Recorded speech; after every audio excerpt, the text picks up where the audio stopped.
dhuwur kuwi. Bismillahirrahmanirrahim.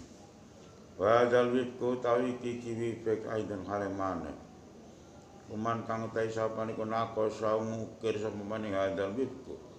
Yakut ing dalam yakut inten in amkano kang lamun teko ngang sapa wong ing yakut. Aula kene tepapan widaten kang saking emas. Watolu utahe lintang kang metu. Wal hamlu lintang haml.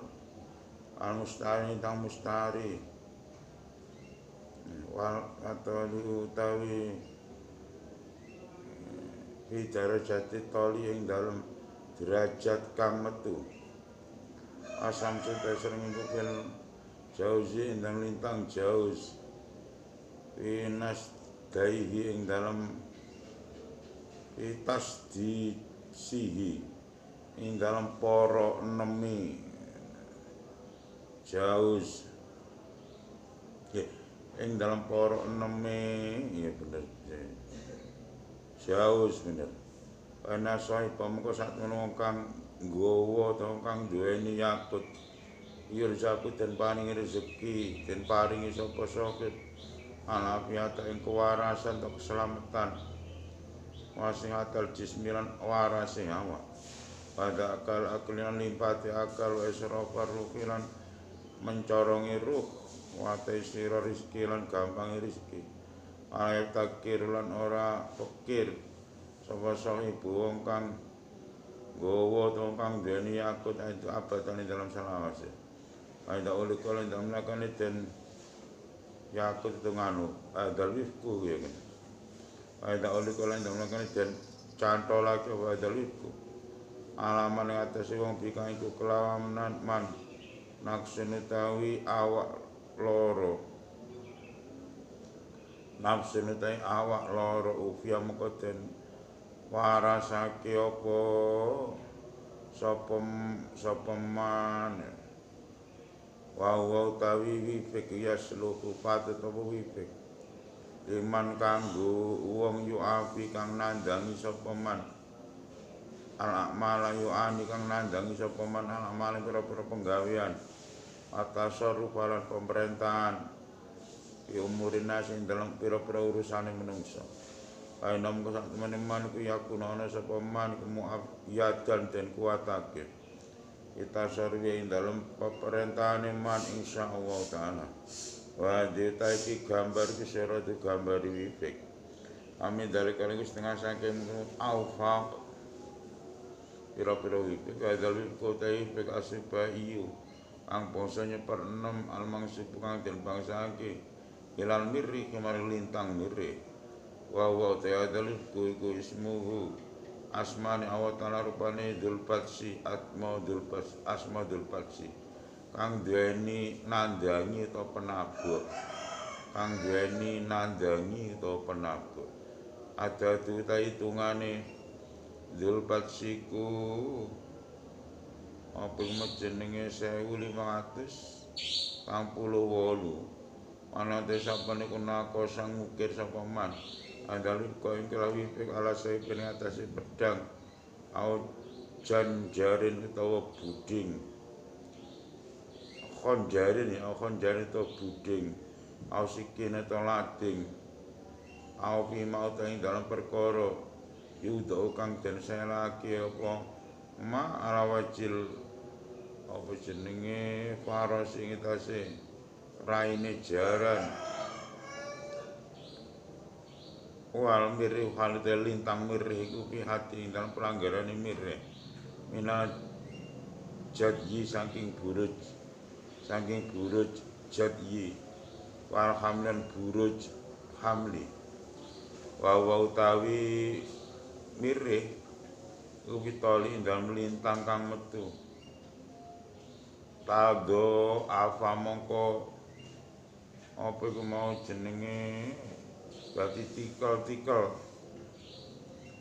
apa hebatu kawibawaane man waya demulan agung apa batsu penabohe man watakhofahu lan wedi ing man Watako bulan wedi ing man sapa nada kira-kira musuh. Paman te saban istas hamba nggawa sapa man ing andal wiku ten hati ing dalam perangan. Ana mengkone sapa man iku mudbiron wong kang merkoleh menang. Mangsuron kang den tuli insyaallah taala. Wajib ta kila gambar ku tu gambare apa jenenge wibek wajah ta hitungane wibek iku 1568.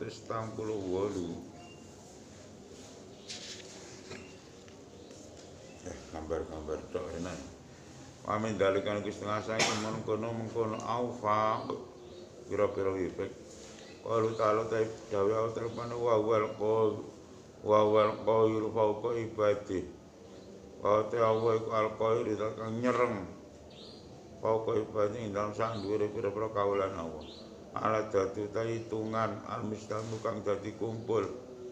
Ya dalayat ing ayat iku apa jenenge 603 man kang te sampeyan iku nako samukir sapa man wif kau ing wifike wawal qahiru kuwi wal miru halte lintang mire ku bidarajat sarofi dalam derajat mulyane mire ila siring dalam kang 10 minatori saking lintang kang metu asam suta sering iku nadiratun kang ningali ilahi maring ningali sing nyorot ilahi maring mire ya seluruh mengko patut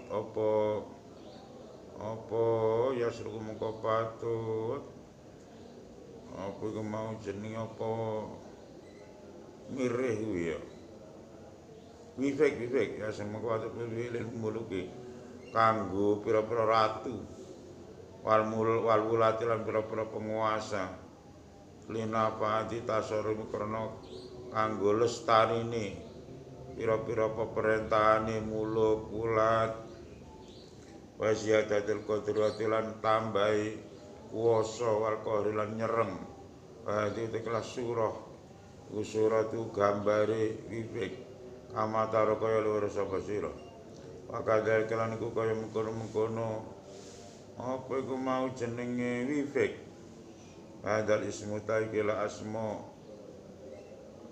hadal ismu taikila rupane azaliyun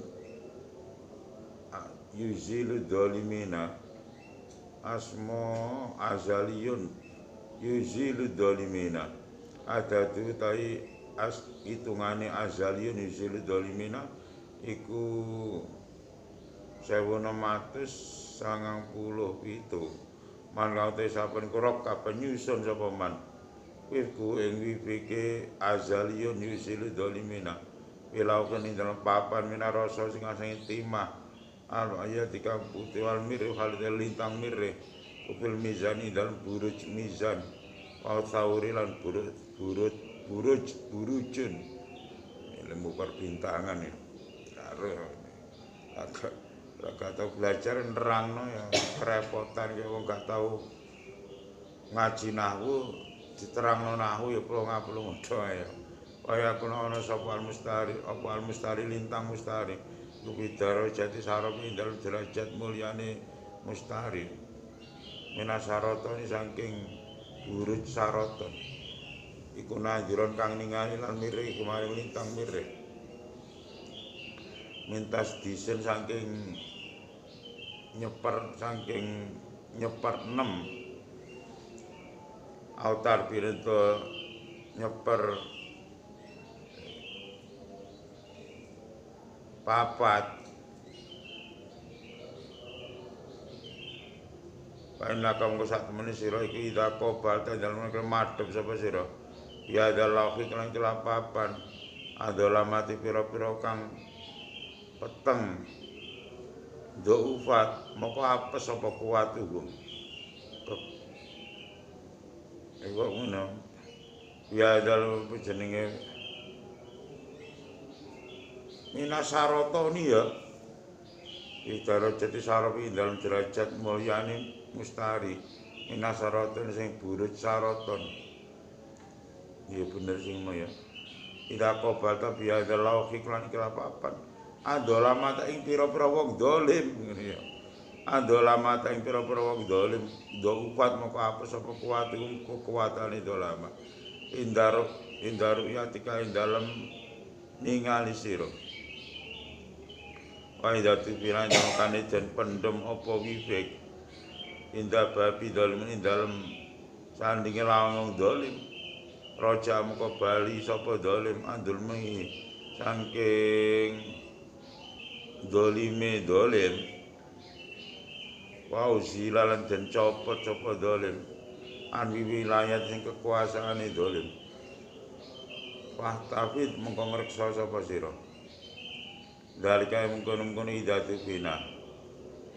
Wang tafi lan ngalap manfaat sira. Mangalap manfaat sapa sira bi iklan wifik indah syata ing dalam nalika pira-pira kesusahan.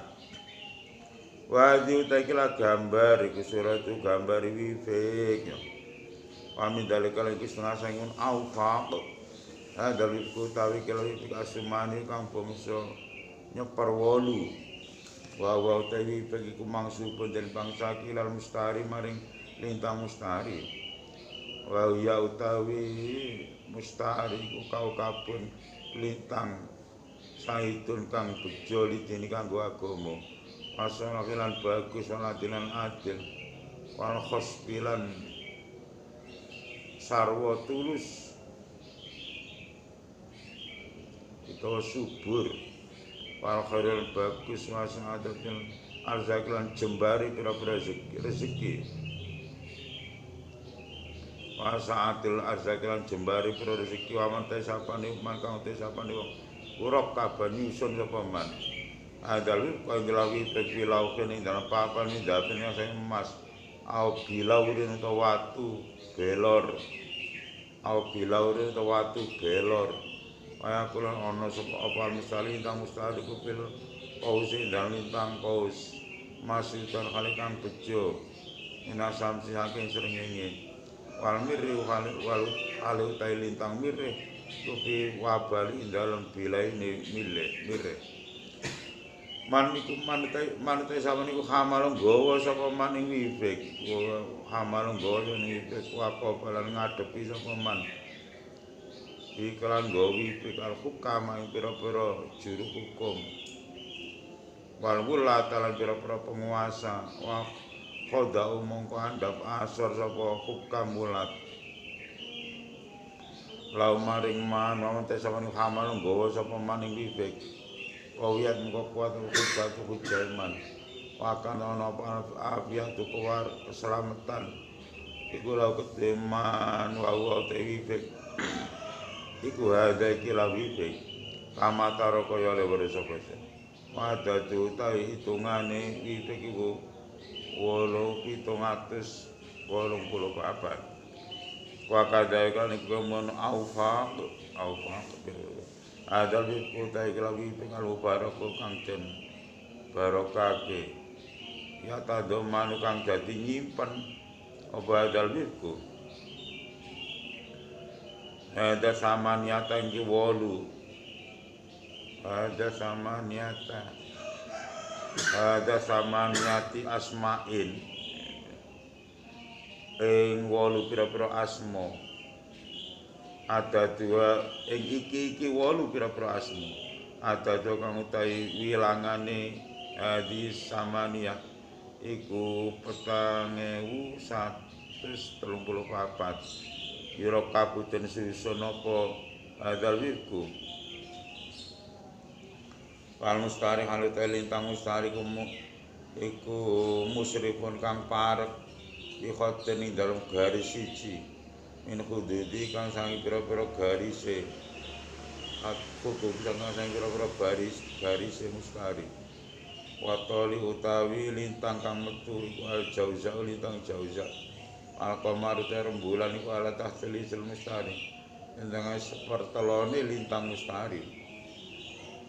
Wayung kosilan den ukir. Wayung kosilan den ukir apa iku mau jeneng wifik. Wilau kene dalam papan minawi dadi ning perak. sahibu kang utawi wong kang nggawa ya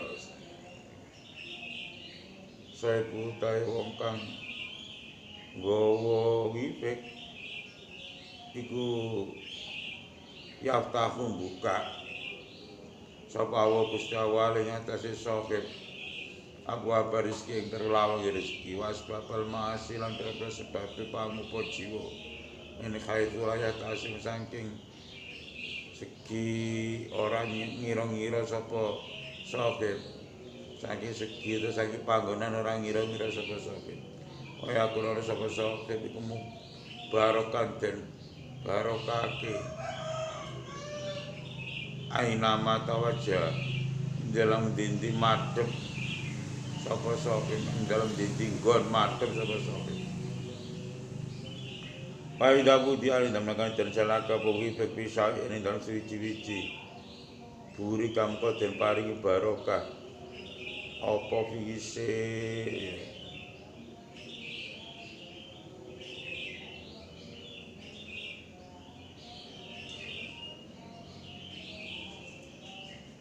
Bido ngene ya bidoatan iku rupa bondo anane sik bidoatan iku rupa bondo anane sik awara kalian bidoah bidillahi ta'ala kan oleh izin Allah ta'ala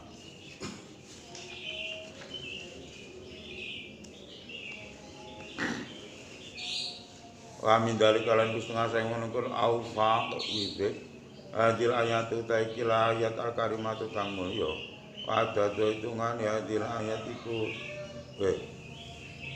ila zuhalin ya dhuwur enek kene ila zuhalin maring lintang zuhal walau lan iku keduwe wibek al-kuatu te kuat gak enak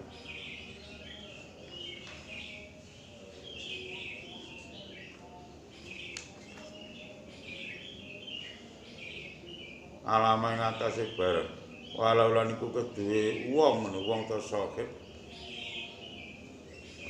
al kuatu te kuat alama kuat ing atase bareng iki malu kang den tandhangi apa mak wa ditakala surah usuratu gambari wibik amin dari kalian setengah sangke mengkono aufa hadir ayat takala ayat al karimatu kang mulya pada dosa hitungan hadir ayat iku 397 badal endang wibit petironi zuhani dalam bebarengan lintang zuhar wal mirri hilan lintang mirri autar piauto merapati zuhar autar di mau merapati zuhar wal mirri awal haji uta salah swijine zuhar mirri pitoli dalam lintang kang metu watan sekala menurut kupil asir ing dalam 10 yang kosi dan ukir opal wibkui bek ala sakopati mengatasi kreweng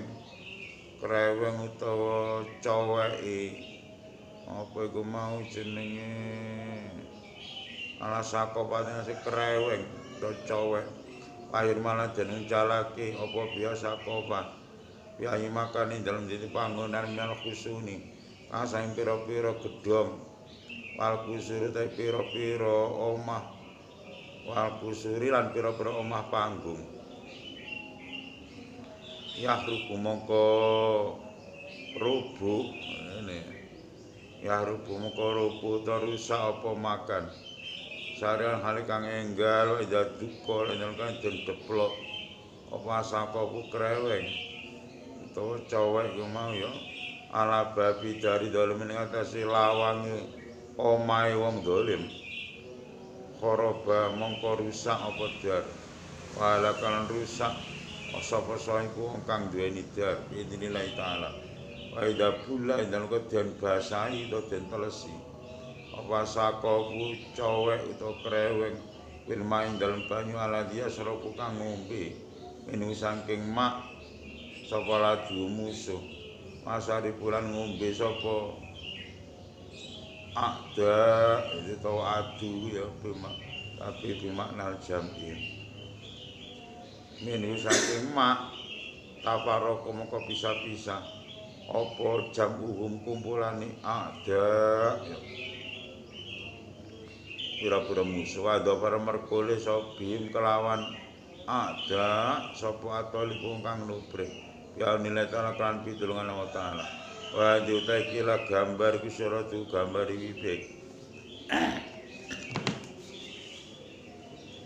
wa kadali kalan keng aufa hadil ayat utai kila ayat man kang tesapan ikun lakosa mukir sapa maning hadil ayat hadil wibik dan wibik ilau kani dalam papan minu hasin ngasani tembogo amar kang abang wazuhanu ta lintang zuhal kuwi hamli dalam buruj hamli wal miriku ta lintang miriku bisaroton dalam buruj saroton ala tarbi ngatasi merapati apa iku mau jenenge saroton wa khotama lan ngecap sapa man bila iklan papan alasab ing atase malam utawa lilin abiyado kang putih alas misalik ing atase jenenge wong kang nyolong wala bikilan wong kang minggat ayo ala kulan den gantungake apa wibik bil makani dalam panggonan alati abiko kang minggat sapa abik minu saking makan wae namung sak temene abik ya utu bali sapa abik sanan halenggal walesan ora ana kula kudu apik apa aklun akal bikudrati lan kuasane Allah taala wae dan nakosal dan kan mukir sapa wong ala nafsin atase papan minal bidati sing perak wasu khalu telintang sukal ku bisa rotoni indal bulu caroton watolu telintang kang metu iku azukra telintang zukra wal qamar rembulan iku penure indal padang alatas dising atase nyeper 6 alatas dising atase nyeper 6 komar wa khotamalan wa apa iku mau jenenge wa kutimalan den cap apa biwibek alamar maring tase marmer ambiatu kang putih wa utawi alamar ing atase marmar jeneng marmar abiyado kang putih wawote marmar iku asam malam to lilin alas miman ing atase jenenge wong yuri tukang ngarepake sapa wong kudura ing hadireman ayu ala kulan den gantungake apa asam malam to lilin bi baiti talib ing dalem omahe wong kang nuprawil matlub itu wong kang den pure paina mengko sak temen wibek iku hayaja ngobake apa wibek kalba ing atine talib awil matlub ayakun ana apa wibek iku sabab usuli sebab itu mekane apa iku mau jenenge talib awil matlub palestati lan ora kuwasa sapa talib awil matlub asabro ing betah wah tapi muka ngreksa sapa sira iklan wibek wae wibek iki ada iklan wibek kamatara kaya luwih sapa sira ya waqatola teman-teman dawa kepal kalamu pembicaraan ya dil faidati ing faidah tiba-tiba terkabi apa iku mau jenenge krana dadi persambungane sebagane pira-pira lintang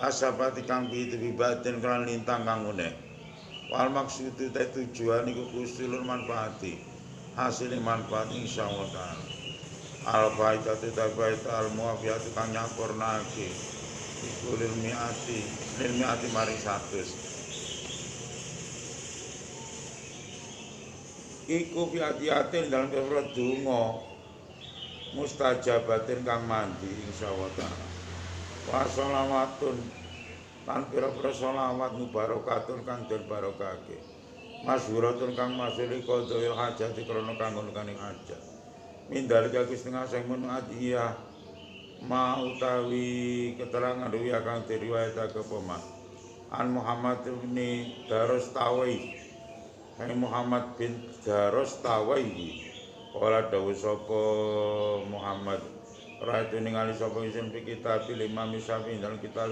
Syafi'i rahimahullah taala bi khati kelan tulisannya Imam Syafi'i main bareng italu kang utawi padane maiku sholatul hajati salat hajat li alfi hajat dan krana 1000 hajat Allah bakal mulang ing sholatul hajat sapa Khidir Nabi Khidir sing mulang 1000 hajat apa nyebut nodhae gak iso.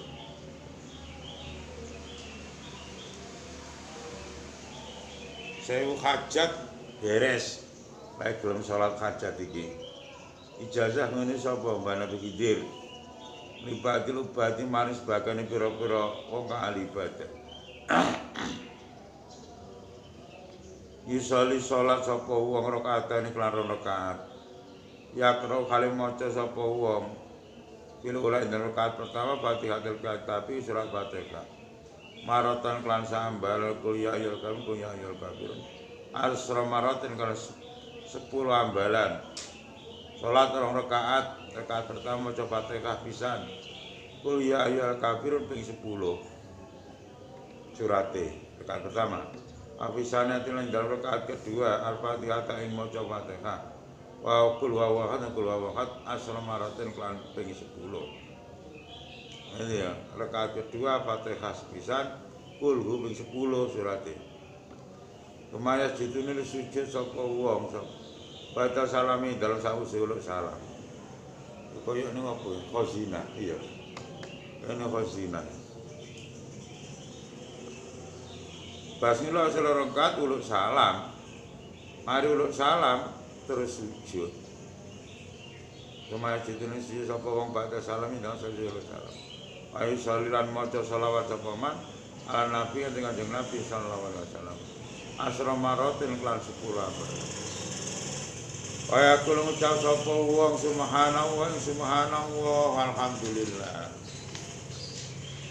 wala ilaha illallah wallahu akbar wala haula wala quwata illa billahil aliyyil azim asra maratin kelan 10 abad kaya kula ngucap sapa man Rabbana atina fid dunya hasanah wa fil akhirati hasanah wa qina adzabannar asra maratin kan 10 ambalan Rumana salun nyuwun sapa man awatan Gusti Allah taala sahibatahu hajate man tukdo mengko ditekani apa hajat insyaallah taala ya kene bedane iki lho ya. Mari uluk salam di sholat 2 rakaat pertama Fatihah pisan kuliah ayal kabirun ping 10 rakaat kedua Fatihah sepisan kuliah wa ping 10 pas uluk salam sujud langsung sujude maca mau ya sholawat ping 10 terus Subhanallah alhamdulillah wala ilaha illallah wallahu akbar ping 10 wala khalaqata illa bisubhanallah alhamdulillah wala ilaha illallah wallahu akbar wala haula wala quwata illa billahil aliyyil azim ping 10. Pasane terus maca Rabbana atina fid dunya hasanah ping 10. Terus tangi dari sujud mari ke sujud terus ndonga apa butuhe iki.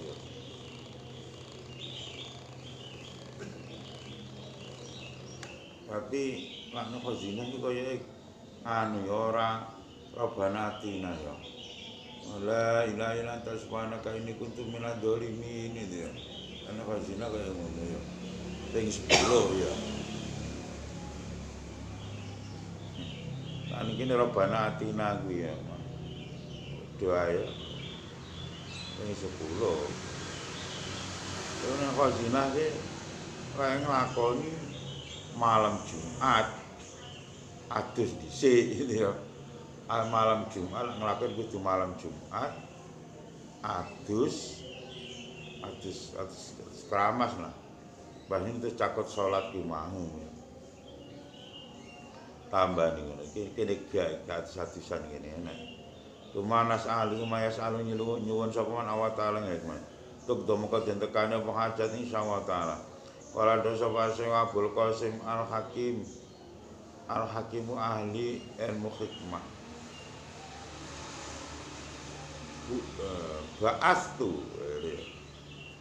Ba'astu ngutus sapa ingsun. Ilal abidi maring wong kang ahli ibadah. Utus Rasulullah ning utusan.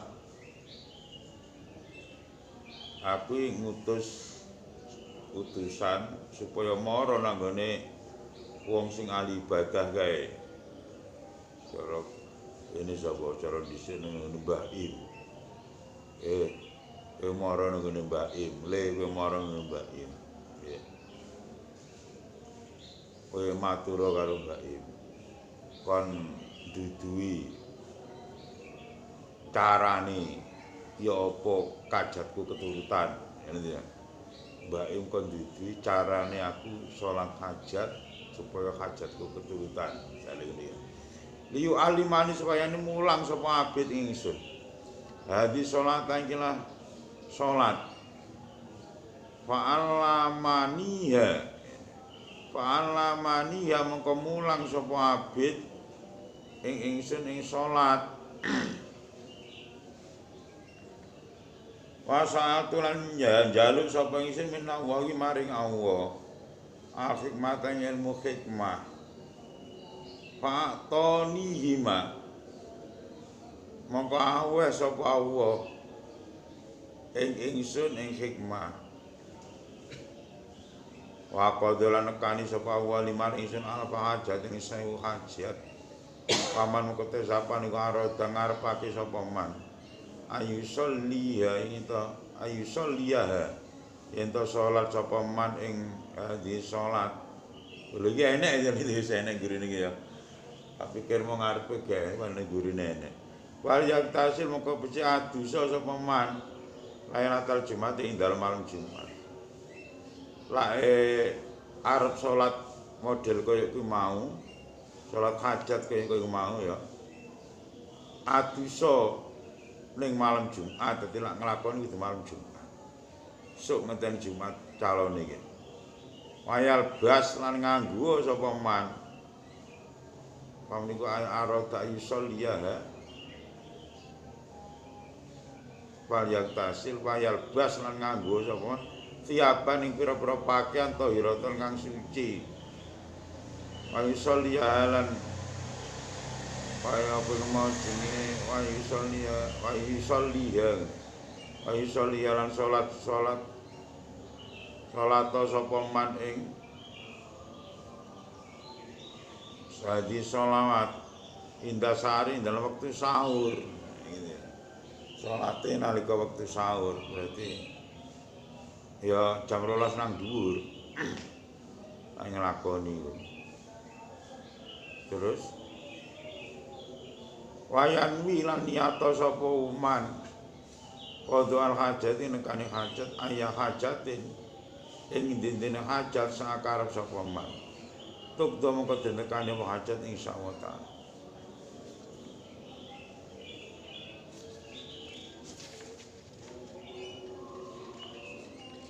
Gak katang gasak lempir. Entekno pisan ya. Entene dhuwur kula ya. Kula dhuwur pas enek lepas enek ya mumpung enek ya.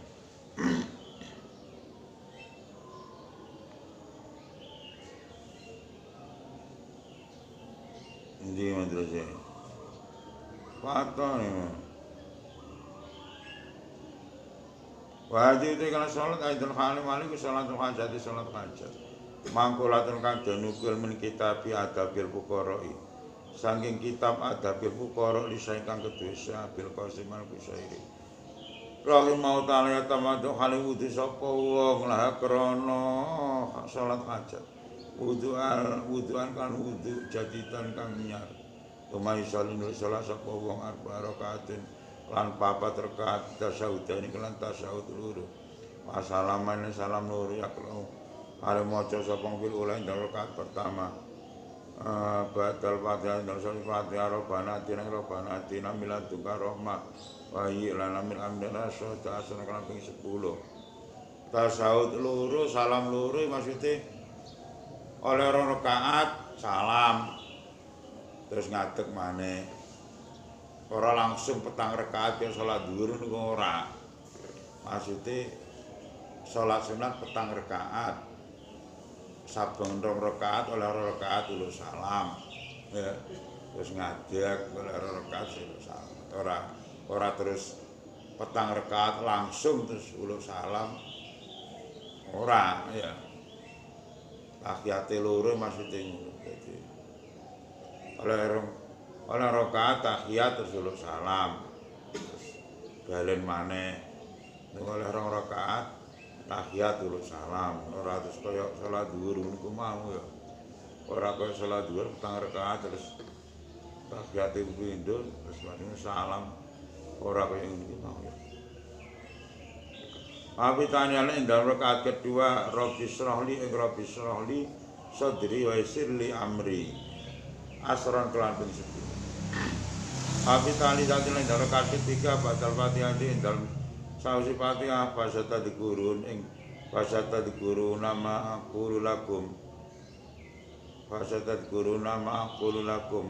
wa fawidu amri lawa inna wa basirun bil ibad asran kelan ping 10 apira-pira ing rakaat keempat batal Fatihah ing dalam sausi Fatihah Rabbana atmim lana nurana wa ghfir lana innaka ala kulli syai'in qadir asran kelan ping 10 Tumaya judune sujud sapa man batal parawi dalam sause rampung salat kaya kula ngucap sapa man fi sujud dina sujud man la ilaha illa anta subhanaka inni kuntu minadz dzalimin fastajabna lahu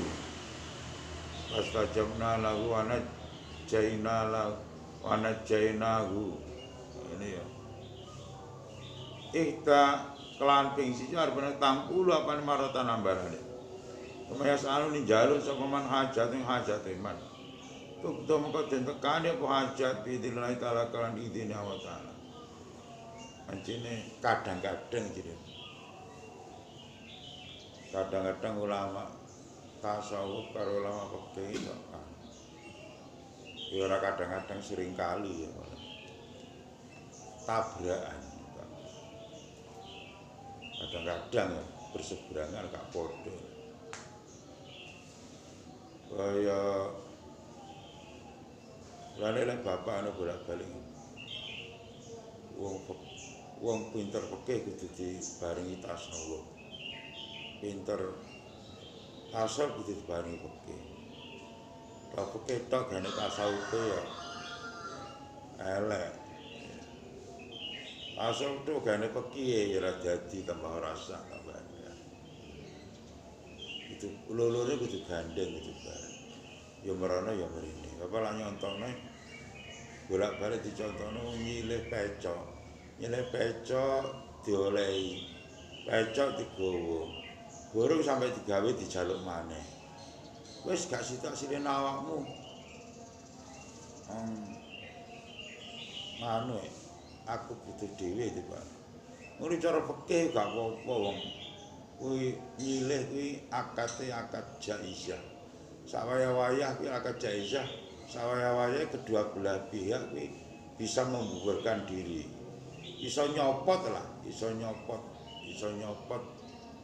kepemilikane hake cara pegawe nek kena dicopot sing nyilih kuwi oleh dadi nyilih kuwi nek dicopot sing disili ya sing nyili ya ngono suatu saat ya kena dicopot pangkat nyili gak sida wis kamu gak sida tak dadekno wong nyilih apane cara penake ngomong ngono awakmu gak sida tak dadekno wong nyili wis gak sida nyilih aku ora apa gak apa wis aku gak sida nyilih wis aku gak sida nyili Niku apa? Iku fikih gak apa ngono. Akad Ariyah itu akad jaizah. Tapi lek tasawuf gak dadi ngono. Nglarakno atine wong jenenge ngono. Bukaron gawe ngomong gawe ket mau pecok wis tak gawa wis kadung kene salin. Klambi mecok, celana mecok. Gak sida. Nek lara to atine. Ngomong gawe ket mang. Cara tasawuf gak dadi. Dalam kebijakan hukum yang ngono ya.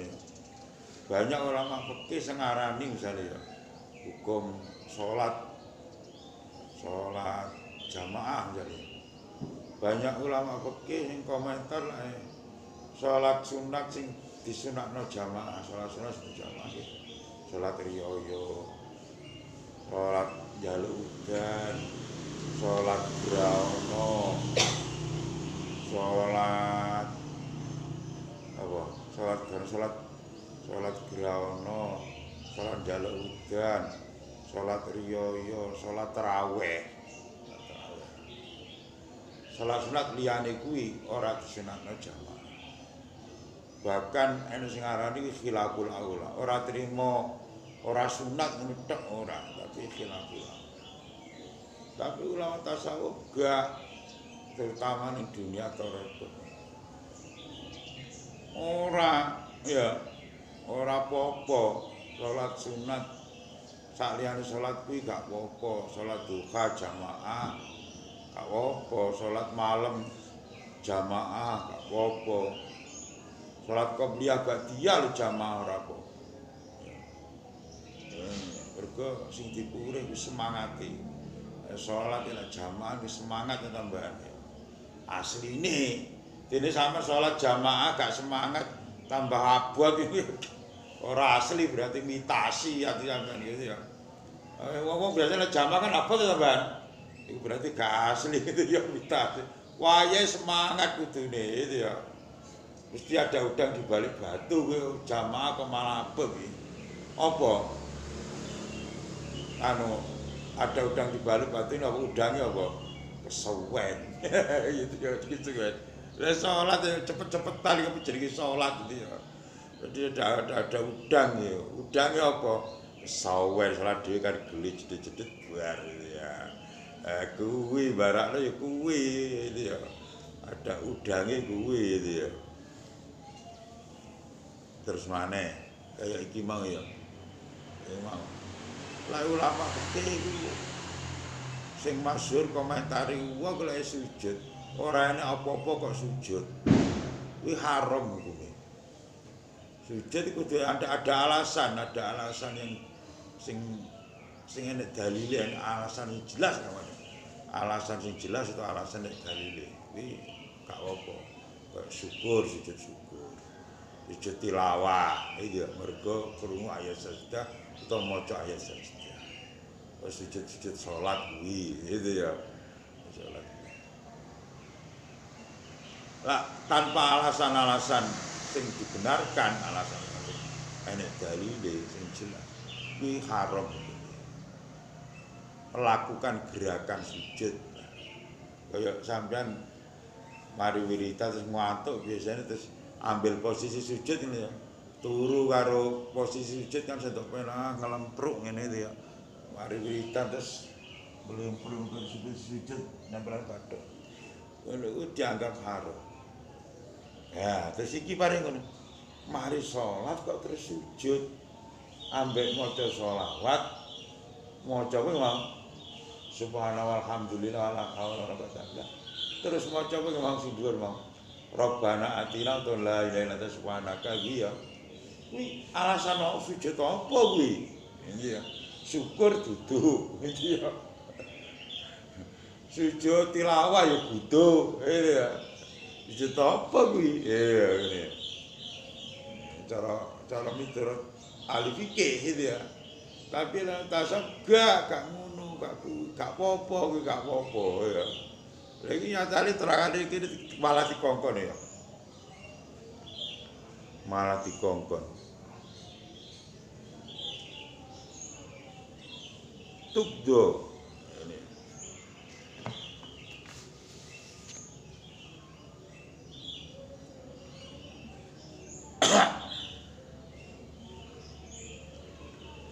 Aja tau tugdo bi dilai ta'ala wa ta'ala dilai doa. Wes.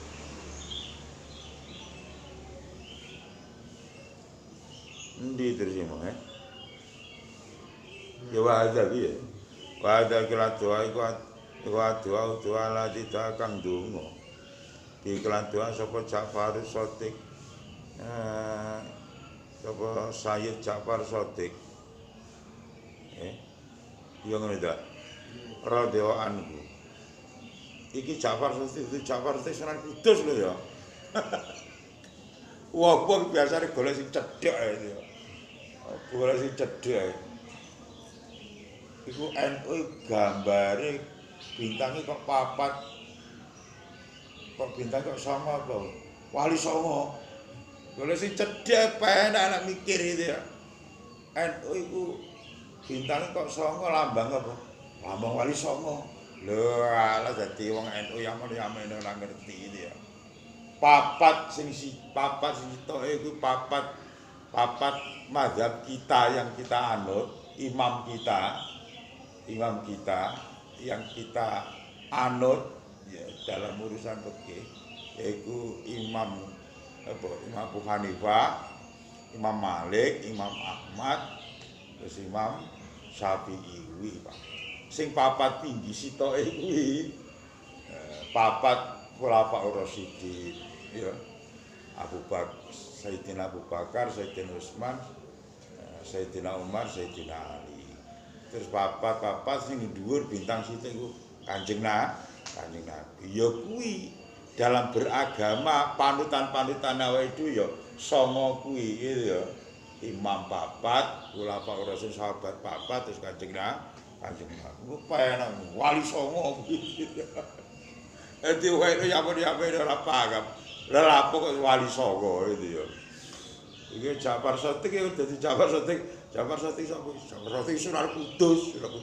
Jenenge kan Ja'far Shadiq. Alah dudu iki Ja'far Shadiq pernah apa karo Kanjeng Nabi. Sayyid Ja'far Shadiq. Putune Sayyid. Putune Sayyid Husain apa ya. Pokoknya turune Kanjeng Nabi, tapi cek cedhek jane.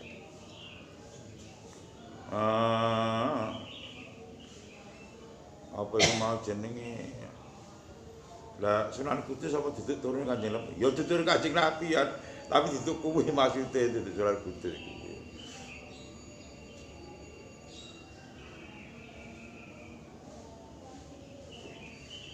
Wes. Radhiyallahu hatta khina takhalari kalian manjing.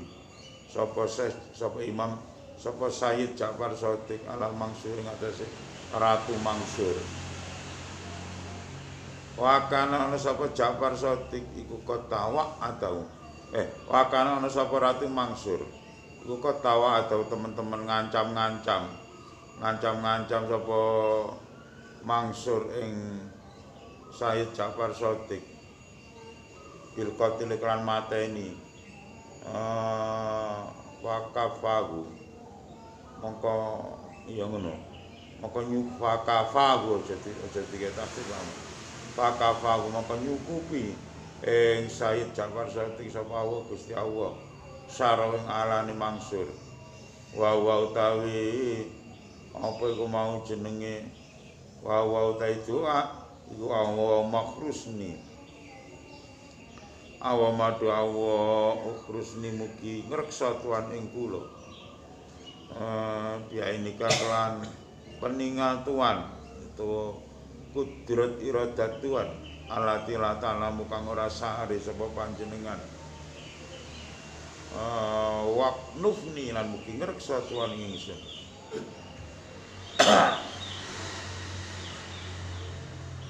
Bikana kan pangreksa tuan Bikana klan pangreksa tuan aladila yudomu kang ora den sejo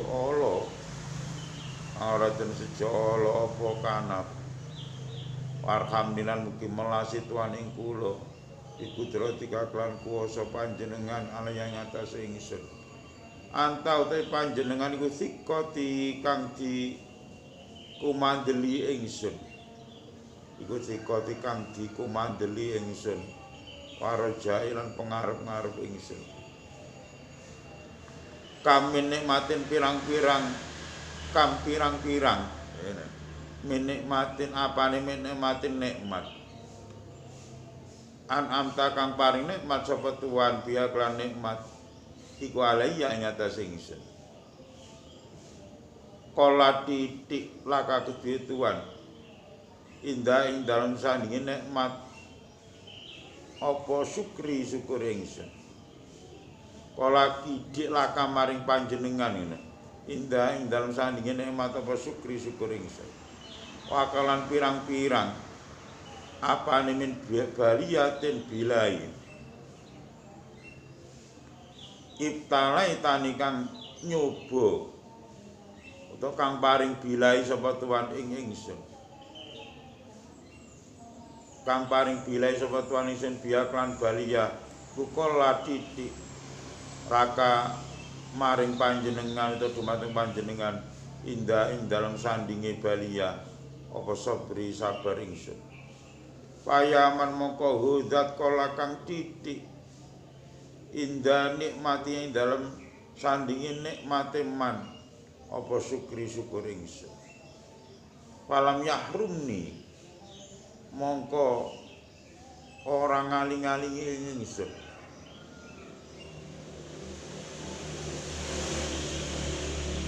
falam yahrumni mongko ora ngaling-alingi sapa man ingsun ora ngaling-alingi sapa man ingsun wayaman lan hudat kala kang titik indah balai ing dalem nalikan ing dalem sandinge bilaine man apa sabri sabar ingsun walam yahdulni mongko ora nginaki sapa man ingsun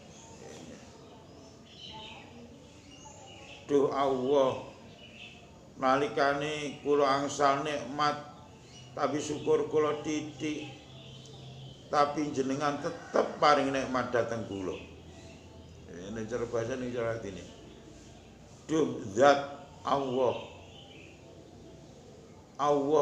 panjenengan Allah sing paring kula bilai paring kula urip gak penak sabar kula mboten kathah kurang sabar tapi jenengan mboten gawe rekoso urip kula tapi Allah tetep ora nginakaken ora paling ina nang awakku ya.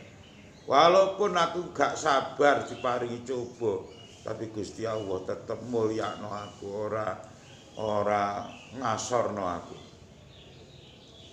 wayaman lan hudat ro'ani kang ningali sapa maning ingsun alal khotoya ing atase pira-pira keluputan falam yahdohni mongko ora meleh-melehake sapa man ingsun duh Allah zat ingkang mersani kula bolak-balik kliru bolak-balik salah tapi Allah boten meleh-melehaken boten menghinakan boten ngesorno awak kula boten gawe asor awak kula ya dal ma'rufu dan kang duweni kebagusan ala dilayang koti kang ora putus apa ma'ruf abatan dalam selawasi waya dani amilan hudat kang duweni pira-pira nikmat ala tilatu so kang ora kena den itung apa ni'am apane adatan hitungan asalu kanyuwun sapa ingsun ing Tuhan antu sholli ya ing to paring rahmat adzim Tuhan ala Muhammadin atas Kanjeng Nabi Muhammad wa ala ali Muhammadin atas keluargane Kanjeng Nabi Muhammad Allahumma ta'awina hadza satemen iki kila ina hadza satemen iki kila mangsur ya, sing dituju mau Ratu Mangsur iku waktun kawula minibadika kang saking pira-pira kawula Tuhan alqaita nibaki sapa panjenengan alaihi ngatasi mangsur sultanan ing dadi ratu min sultanika kang saking pira-pira kraton min sultanika sakang saking pira kraton Tuhan Fakhud mongko ngalapo panjenengan samau ing pangurungane mangsur. Apa sor peningale mangsur wakol bola atine mangsur. Ilama maring barang pikang iku ing dalem masalahku amri te bagus perkara ingsun. Bika kelawan panjenengan adra nolak sapa ingsun. Pinari ing dalem gulune mangsur. Wau donyen kebareksa sapa ingsun bika kelawan Tuhan ning sari sing arane mangsur. Yaman udat lata duruhu kang ora mbayani ing manapa dunuku pira-pira dosa. Jadi ini Gusti Allah ngene. Adung ngetokno sifat maksoni, sifat jababira, sifat maksoni, sifat kohare. Kuwi ya ngono kuwi kadang-kadang kadung ngetokno dudono sifat kuasane. Masya kowe ngono tak gawe ngene apa kok. Cara penak cara bahasane menungso. Masya awakmu ngono tak gawe ngene arep lapo kok. Cara bahasane menungso ya cara bahasane menungso. Kaya Kanjeng Nabi ya wong paling mulya, paling agung, paling cedhak Allah, paling apik itu ya. Tapi turune Kanjeng Nabi kan wayahe kan ya mulya, agung. Iya mulya, agung, hebat, sugih. Tapi nyatane ya dari keturunan lanang wedok ya dilalai. Putra Kanjeng Nabi ku putri ya betul ya. Ora sing kakung malah sedo don. Sayyid Ibrahim, Sayyid Qasim, sedo. Sing putri cek sugeng doan ya. Sayyidah Zainab, Sayyidah Ruqayyah, Sayyidah Fatimah ya. Sugeng doan gitu. Cara wong kebanggaan pamane jaman dhisik kan gak kaya anak kan gak anak lanang tuh ya. Kan gak anak lanang. Jelas putrane.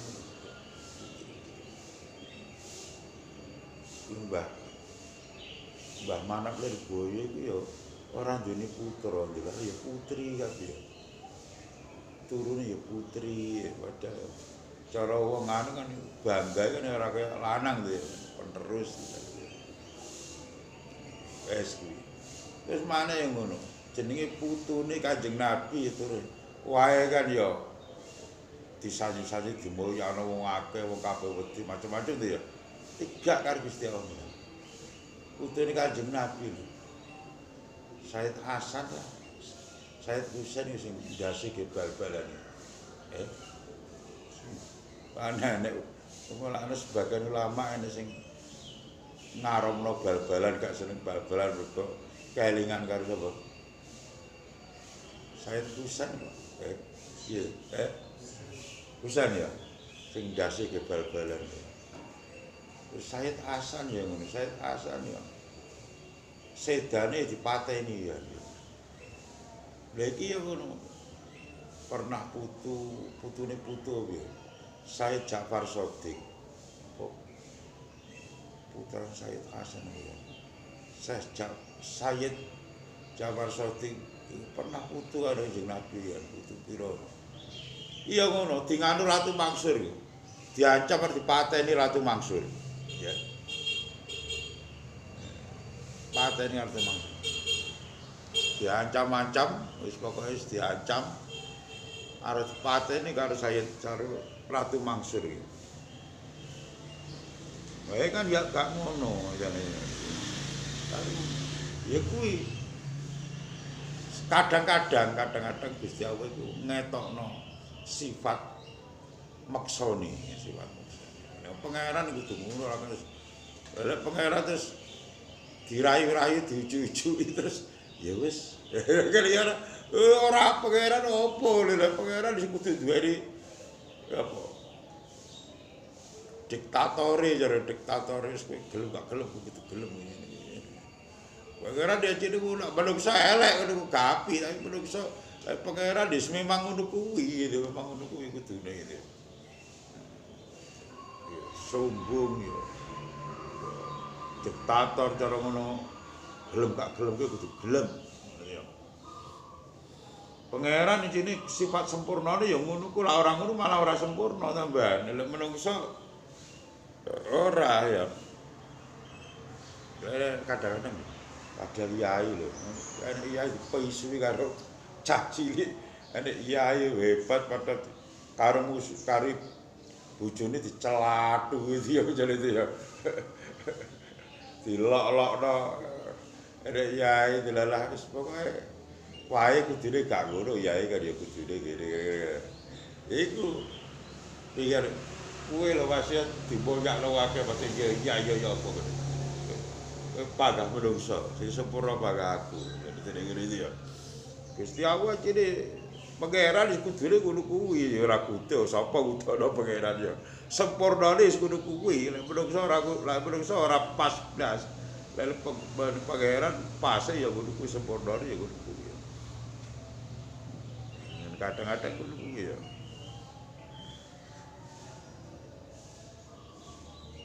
Iya, kok teletong. Pas wae pemilu, pilihane gak padha karo pilihane yai iki. Kalah jenenge wong kampung iki ya. Cakeme kan isine kae. Kiai kok teletong. Ya ngono kuwi ya. Dene iki mulane setiap apa-apane pangeran kuwi Gusti Allah maksudnya sing kok jagakno, sing kok lem, sing kok puja-puji, sing tenanan ya. Ya panggah Gusti Allah itu sapa-sapa.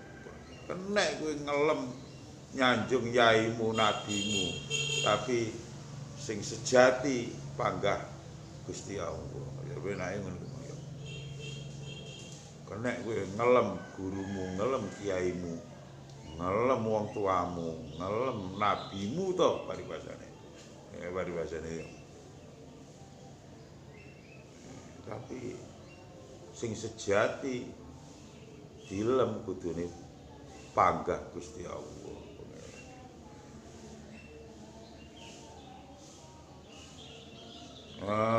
Gak katam-katam nggih.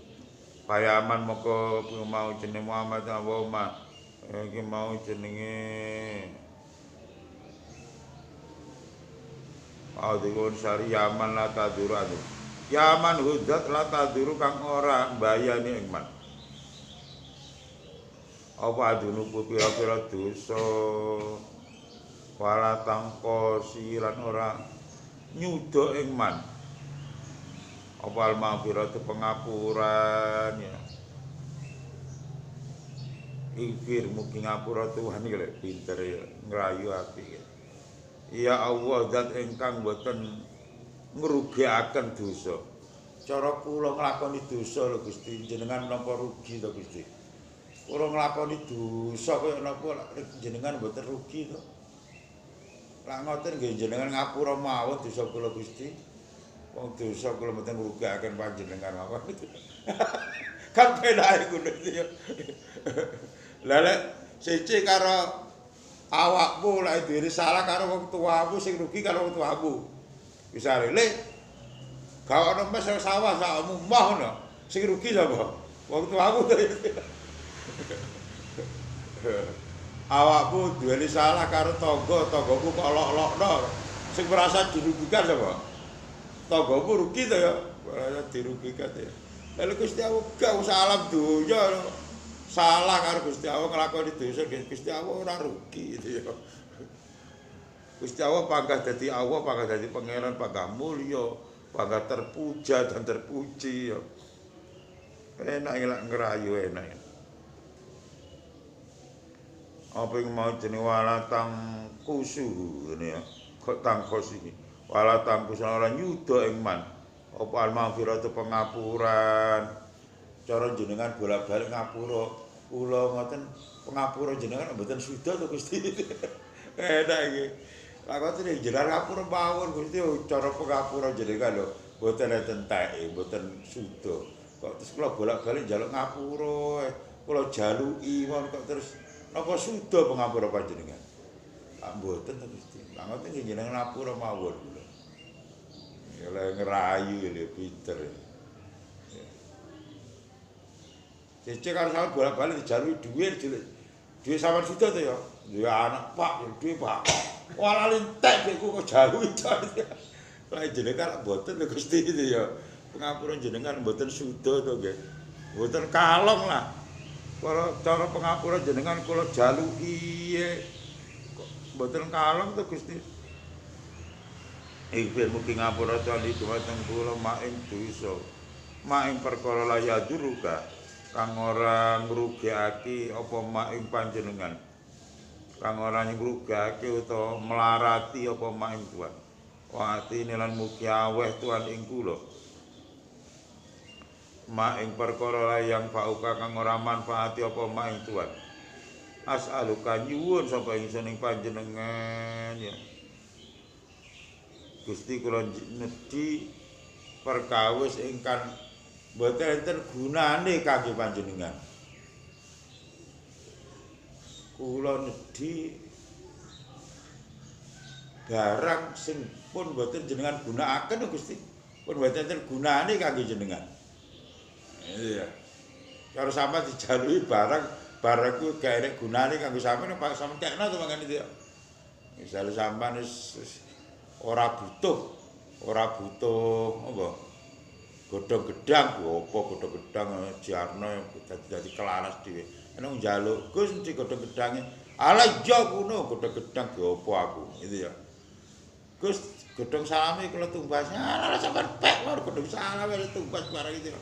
Mriki mboten enten wong tumbas godhong salam niku itu ya. Tangga-tangga niku njaluk damel jangan niku wis anggar jupuk ngoten mboten kula anggap nyolong mboten piye gitu ya. Mboten gunane. Lah niki Gusti. Pengapura niku mboten gunane kanggo jenengan to. Jenengan kan butuh mboten butuh pengapura to. Lah kula suwun Gusti jenengan mboten butuh mawon itu kan. Jenengan damel napa pengapura dhateng panjenengan kangge jenengan. Ya. Jenengan iki butuh-butuh napa-napa. Jenengan iki mboten butuh napa-napa lah. Niku sing jenenge maghfirah niku pengapura iki. Jenengan mboten butuh to, mboten butuh, mboten kangge kula pelane. Oh enak ya. Ciri ya putune Kanjeng Nabi. Iki karo wong-wong ngene. Gus pedae panik mboten koper kula purun ngopeni Gus. Lah ngawur gitu ya. Maksud cik kaya ngono ya ditopeni jar kanggo ya aku iki putu ya. Wes. Malaya duru kawatine. Watine malaya pauka lafiata. Watine awe sapa panjenengan isun mak ing barang layang pauka ora manfaati apa mak ing panjenengan. Asaluka nyuwun sapa isun ing panjenengan. Alafiata ing kewarasan atau keselamatan. Wadawa mal afiati lan langgunge keselamatan atau kewarasan. Wasukrolan nyuwun sapa isun syukur. Alal afiati nyukuri ngatasi keselamatan. Wasaluka lan nyuwun sapa isun panjenengan algina ing ora butuh utawa cukup lagi anasi saking menungso wala ora ana reka daya iku maujud wala kekuatan iku maujud lagi jawab pitulungane Allah alali kang luhur ala demi kang agung para lan cerita sapa Imam Muhibbuddin Ad-Dabari rupane Imamu Maqam Ibrahim alaihi salatu wassalam di Makkah ing dalam tanah Mekah. Rupane imame Maqam Ibrahim alaihi salatu wassalam di Makkah ing dalam tanah Mekah. Al musyarrafata kang den mulyake rahimahullah taala inam raatan satunu wadan karo ningali sapa imra afil manami ing dalam turu. Wa ya halita imra iku mari dodon kang loro. Ningali sason ing wong yulki kang mulang sapa sakes. Aling atase imra hadat dua ing dua. pantabahan tangi ngelilir sapa imro'ah. Waqat hafidhatul lan teman-teman apal sapa imro'ah itu. Pasafahan paring waras ing imro'ah sapa taala kita. Wa utawi hadat dua iku subhanaka ma akramaka. Subhanaka ma suci Tuhan. Ma utai apa suci kang aku. Iku akramaka mulyake apa ma ing sira. Cara penake ngomong wong tajib iki gumun. Biyo gumun aku mulyane Allah. Biyo gumun aku mulyane Allah. Gusti Allah kok mulyane kok ora karo-karoan jan. Gumun aku tajib biyo gawok sapa ingsun jar penake ngomong ya. Aku gumun karo mulyane Allah. Terus wabi halan tingkah ingsun. Ma utai apa? Wabi halan kelan tingkah ingsun. Ma utai apa suci kang aku?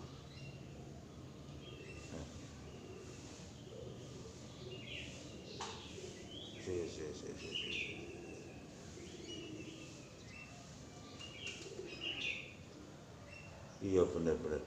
Mau te apa suci sing aku ku alamaka.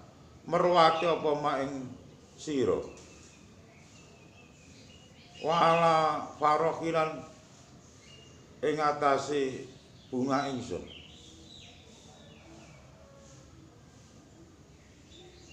Ma utai apa suci kang aku ku agdaroka. Nguasake apa mak ing sira.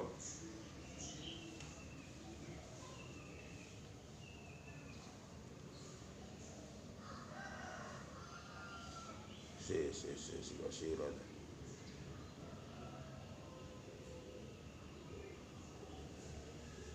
Manu panjenengan ya Allah ya. Mau te apa sejake ku alam makam merwake apa ing panjenengan. Wala faroki lan ing atase bunga ingsun. Mau te apa sejake ku agdaro kamu nguasake apa ing panjenengan. Antau te panjenengan ku sikoti kang dadi kumandel ingsun. Para jalan pengarep-ngarep ingsun ijal mugi ndadosake Tuhan usnandoning baguse penyono ingsun pika ing dalem panjenengan dawahi ing tamba ingsun kala dawuh sapa mau ya kala dawuh sapa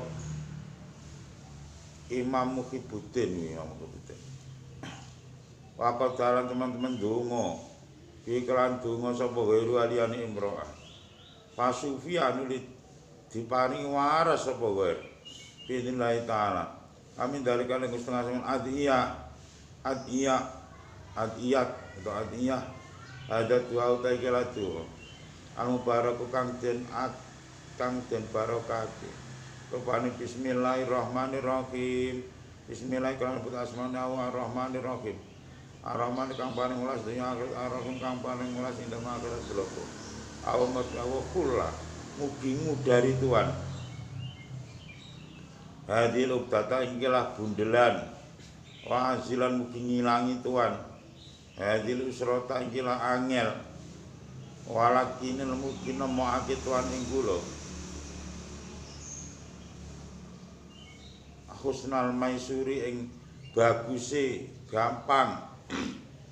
Wakini lan mugi ngreksa Tuhan ing kula soal makduri ing alane pesten perkara kang den pesti pesten nek warzikna mugi paring rezeki Tuhan ing kula kusna tolapi ing baguse penuprih wakini lan mugi nyukupi Tuhan ing kula saron mungkolapi ing alane nggon bali awamatu hujati ta hujah ingsun iku hajat ingsun waudati utai cawisan ingsun iku faqati melarat ingsun ta fakir ingsun wasabili ta dalan ingsun iku ing kita khilati putuse reka ingsun wasafi utawi kang nulungi ingsun Iku dumugi pira-pira lo ingsun. Iku dumugi lo pira-pira lo ingsun.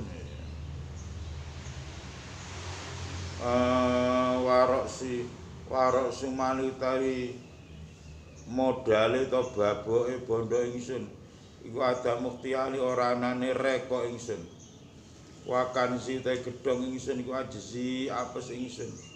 Ilahi do pangeran kula ya kuwapi iki rayuane iki nang ya.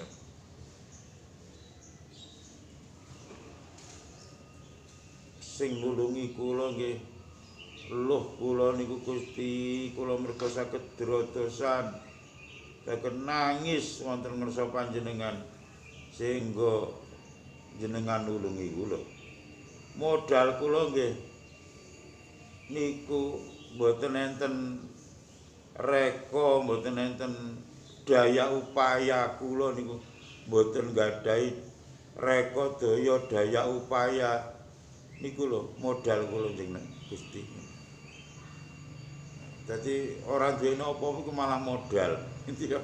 Wong lek rumangsa ora duweni apa-apa iku modal. Modal apa? Modal kanggo duweni apa-apa. Iya. Mergo lek duweni apa-apa mergo diwehi Gusti Allah. Lek duwe apa-apa ya lha apa diwehi ya. Gedung kula nggih apes. Gedung harta benda kula. Gedung harta benda kula nggih apes kula Gusti. Mergo kula saged napa-napa niku lho nggih. Kula purih saged nggadah napa-napa mergo njaluk dhateng panjenengan. Rumangsa gak duweni apa-apa ya. Terus njaluk nang Allah pulih tenanan terus akhirnya pulih diwehi apa-apa ya. Ilahi do pangeran ingsun kutratun utawi sak tetes min bihari judika kang saking pira-pira lomane kang saking pira-pira segarane kang saking pira-pira segarane loman tuan iku tungguni nyukupi apa bihar ingsun wadar rotun tai sak bobote semut pudak wadarat utawi sak bobote semut pudak terus min nisari Afrika saking sebarane pangapura panjenengan saking sebarane pangapura panjenengan utawi ini nyukupi apa darah ing ingsun Pakufir mongko mugi ngapura tali dumateng kula. Warham lan mugi melasi tuan ing kula, wa afini lan mugi apa jeneng ngapura tuan ing kula.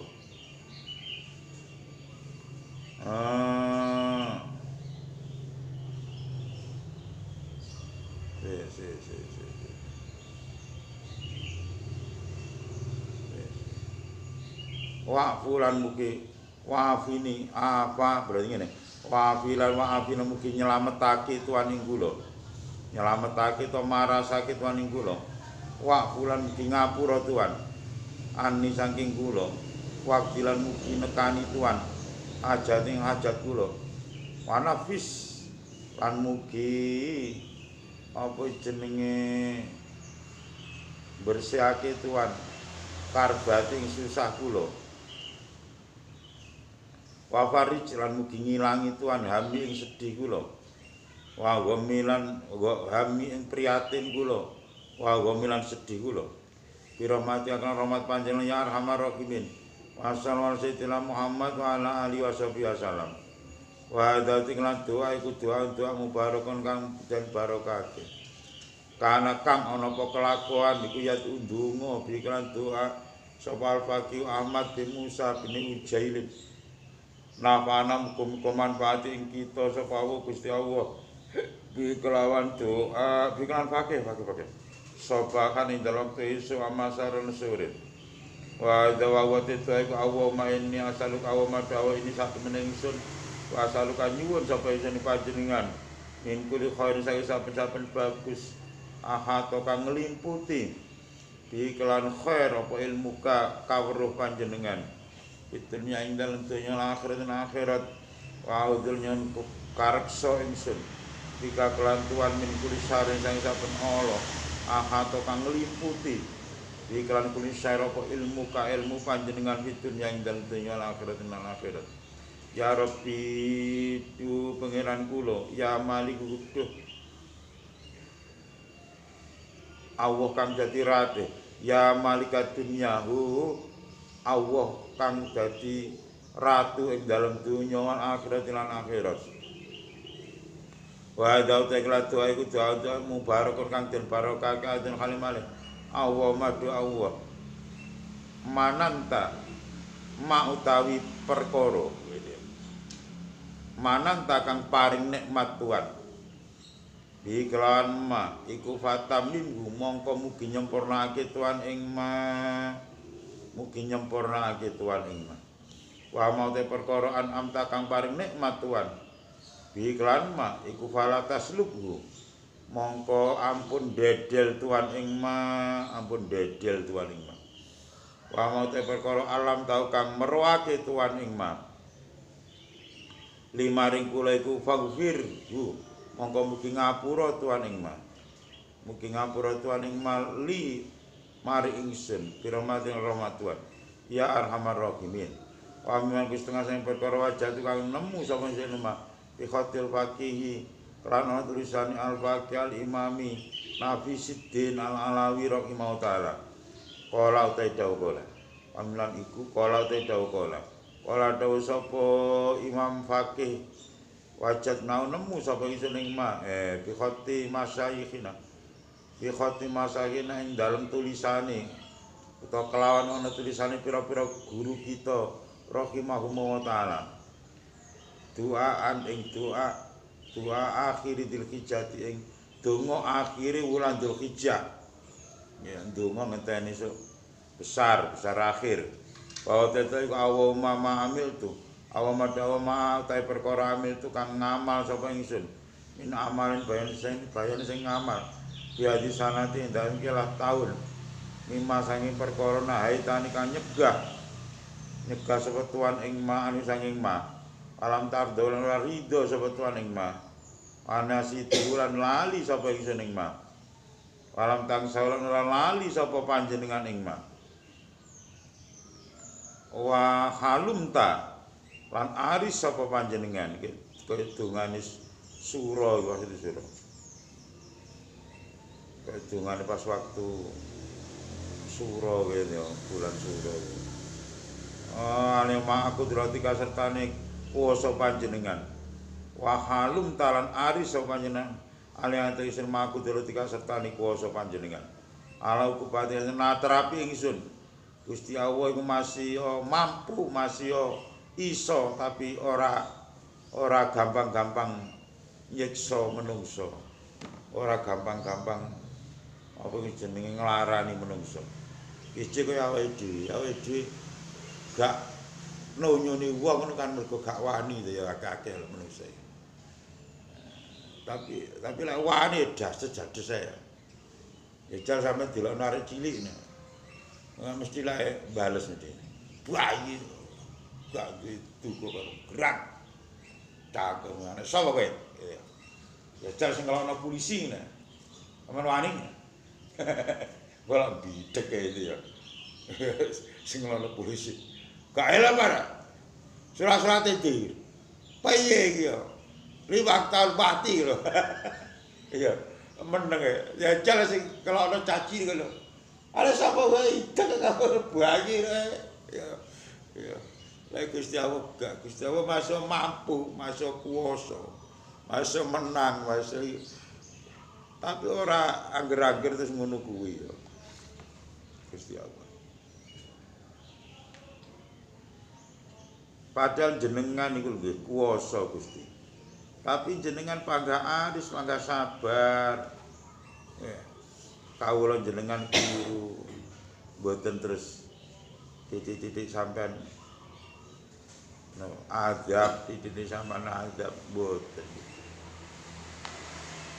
Ini saking welase Gusti Allah saking sabar Gusti Allah.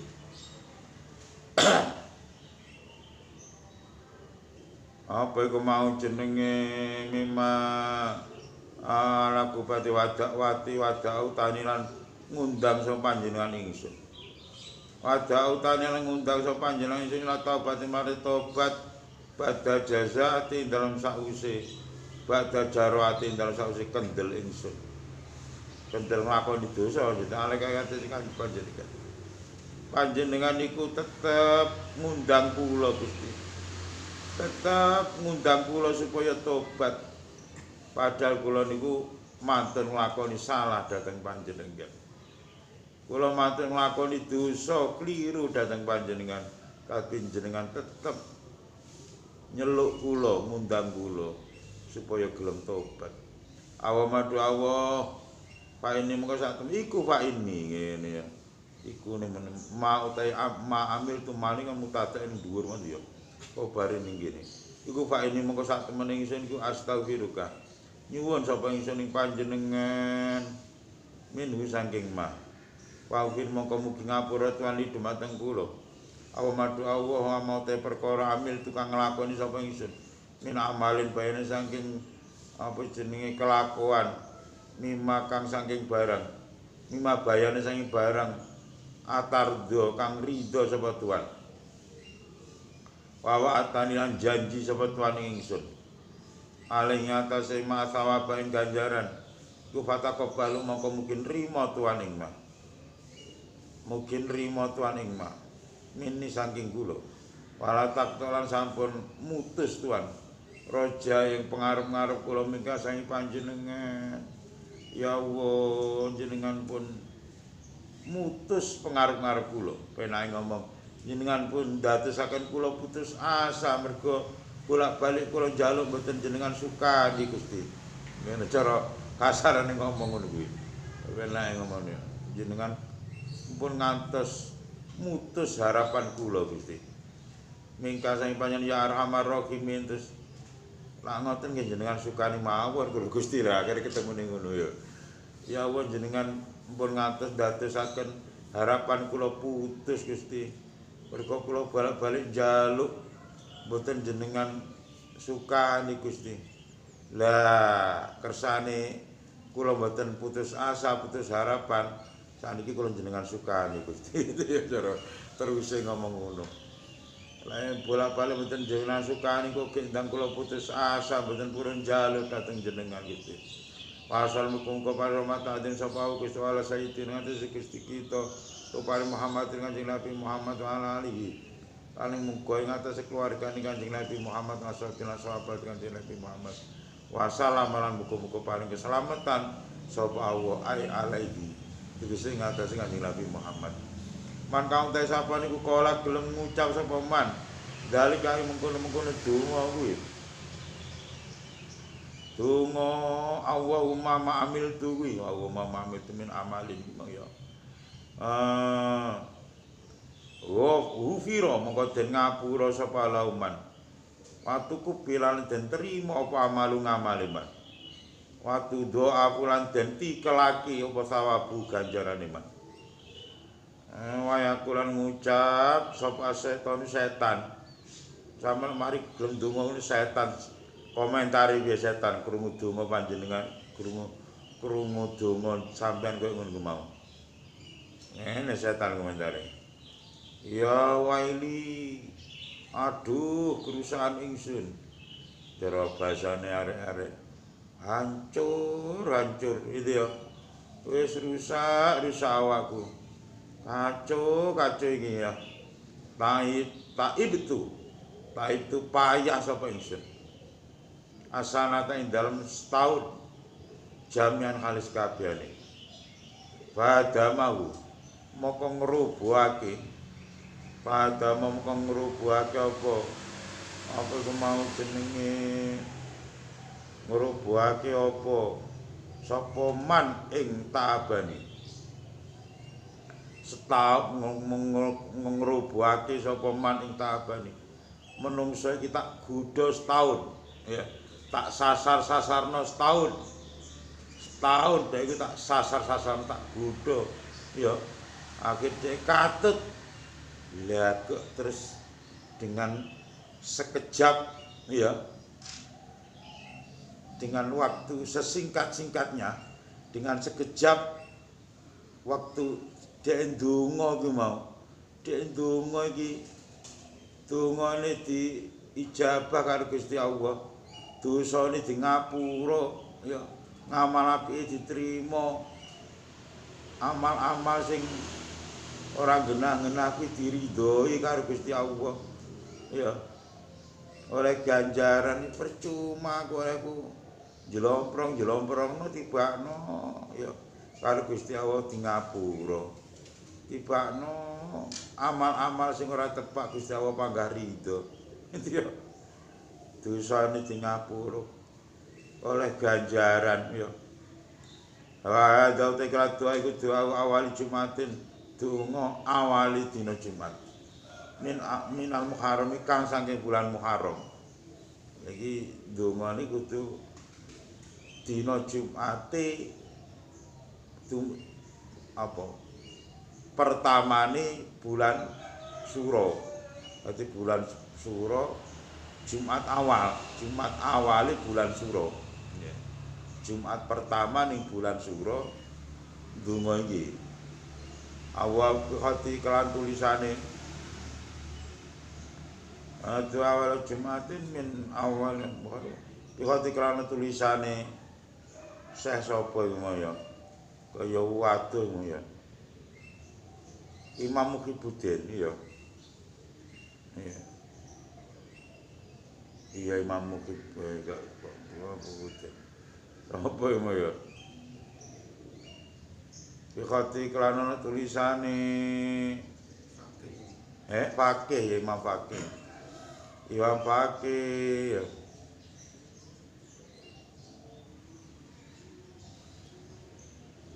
Aidon kaliman awama rupane donga awama.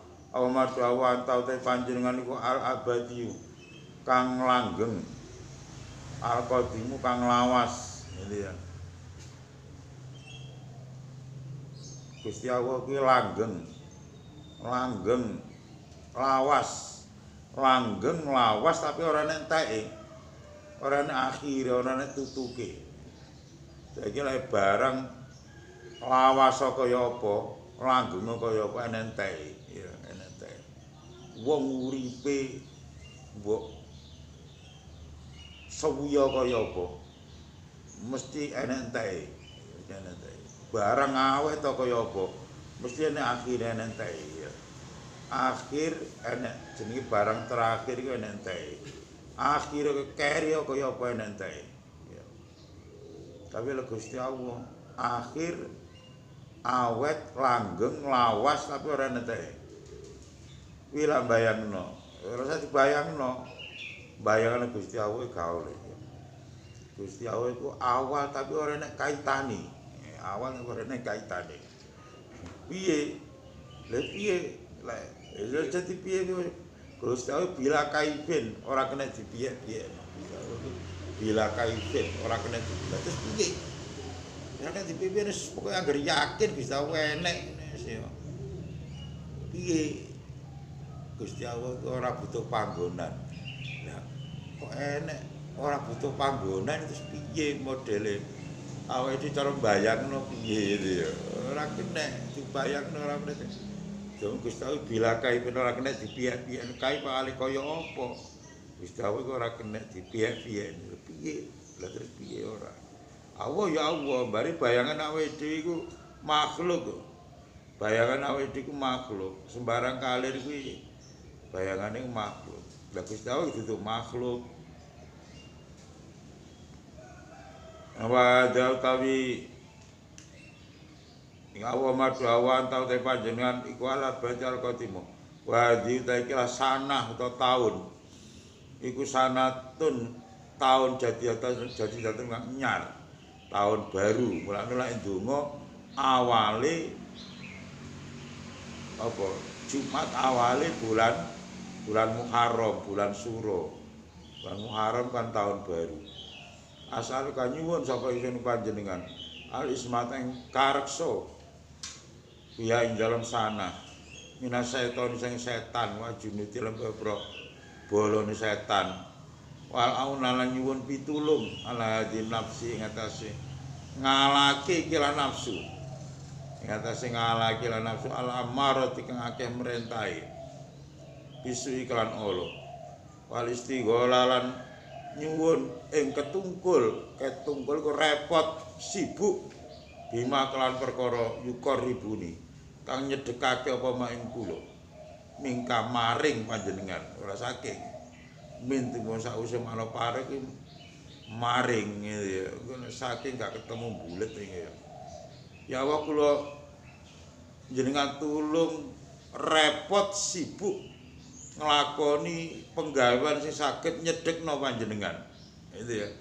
njaluk tulung nang Allah supaya diwai kesibukan sibuk repot ora kabur apa-apa mergo apa ngurusi penggawean sing iso nyedhekno nang Allah itu ya ora kebalikane iki kan sibuk ngurusi penggawean sing gak ana adoh nang Allah to sibuk nang penggawean sibuk nang kerjaan sibuk nang apa ku jenenge menungso gitu. Pasaru kamu kok nyuwun sapa ingsun ing panjenengan. Al auna ing pitulung min khairiya sing baguse sana. Wa udulan nyuwun reksa sapa ingsun bikaklan panjenengan min syariah sing alane sana. Wa astagfika lan amrih cukup sapa ingsun ing Tuhan. Amrih cukup sapa ingsun ing Tuhan muknata ing biayane sana wasuglalan ketungkule sana fi afiatin dalam kewarasan bi rahmatika kelan rahmat panjenengan ya arhamar rahimin sallallahu alaihi sayyidina Muhammad wa ala alihi wasallam alhamdulillahirabbil alamin katam al-fatihah.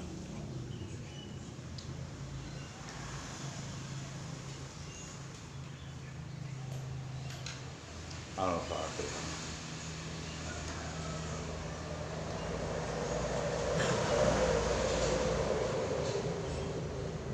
Al-Fatihah.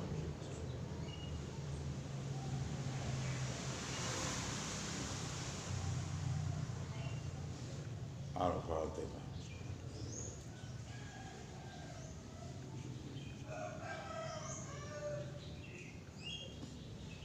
Bismillahirrahmanirrahim. Hamdan wa bina wa kabi masjid ya rabbana wa masalli wa sallam ala sayyidina Muhammad ana rabbil alamin ala rabbil alamin la ilaha illa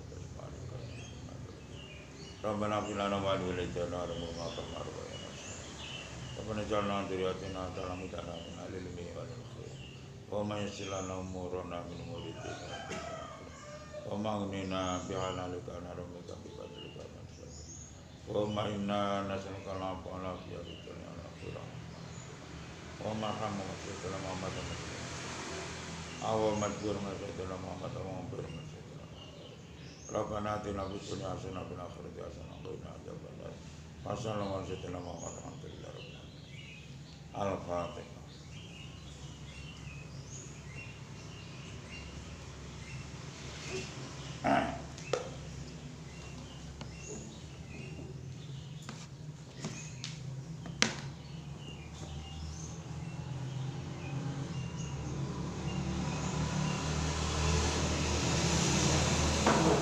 Yeah.